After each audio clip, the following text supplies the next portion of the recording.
Top 10 des erreurs de méthode les plus fréquentes, je laisse Stanislas Dehaene vous présenter la numéro 10.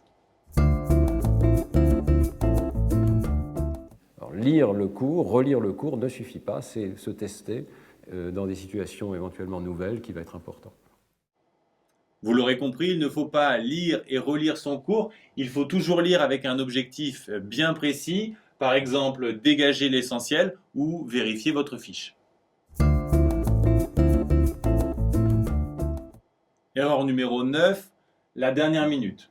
Si réviser la veille fonctionne pour des matières à connaissance comme l'histoire ou la SVT, pour les matières à exercice comme les maths ou la physique, il faut absolument s'entraîner régulièrement afin d'automatiser les techniques et les bons réflexes.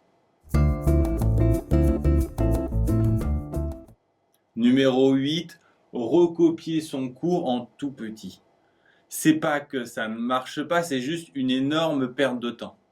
Quand on fait une fiche, je ferai une vidéo spéciale sur le sujet, il faut absolument dégager l'essentiel du cours. C'est-à-dire le plan, les éléments clés et identifier les exercices types. Quand vous devez résoudre un exercice, vous ne pouvez pas vous contenter de le faire. Vous devez avoir d'autres objectifs. Vous devez chercher à comprendre les étapes, à repérer les pièges, à retenir vos erreurs afin de ne plus les refaire, et aussi essayer de vérifier ce que vous faites. Bref, ne pas faire pour faire. Erreur numéro 6, négliger les corrigés. Il faut être très attentif aux corrigés car ce sont eux qui vont vous permettre de repérer vos erreurs et de ne plus les répéter. En fait, plus vous les repérez vite, plus vous progressez vite. 5. Vouloir tout retenir.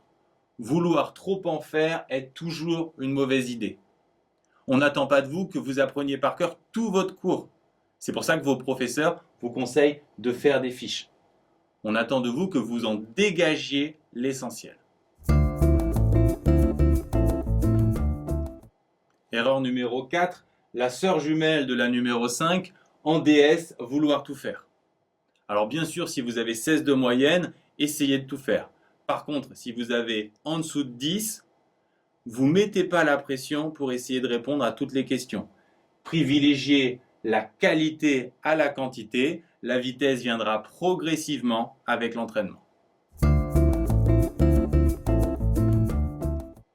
Les énoncés sont comme des sables mouvants.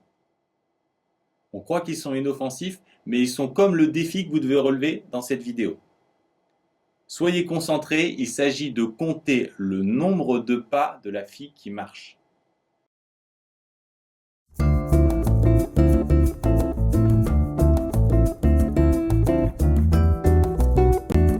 Vous avez remarqué? Soyez attentifs à ce qui se déroule en arrière-plan.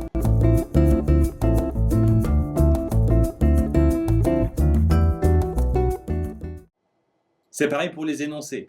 On fixe sur une partie de la question, on croit qu'on a compris, on fonce, mais on a laissé de côté la moitié du problème. Il faut toujours lire plusieurs fois les énoncés et ça vaut le coup de les relire quand on a fini pour s'assurer qu'on a bien répondu à l'intégralité de la question. C'est pour la même raison qu'il faut se relire. Il est très difficile de se concentrer sur plus d'une chose à la fois. On cherche une tournure de phrase originale et on fait une faute d'orthographe. Tout relire d'un seul coup à la fin est très difficile. Et souvent, il ne vous reste plus le temps de le faire. C'est pour ça qu'il faut absolument relire au fur et à mesure. Et c'est d'autant plus important dans les matières scientifiques où les erreurs se cumulent. Et en numéro 1, une erreur qu'on fait tous quand les choses commencent à nous résister, quand nos notes baissent, on se dit qu'on devrait travailler plus. Pas forcément.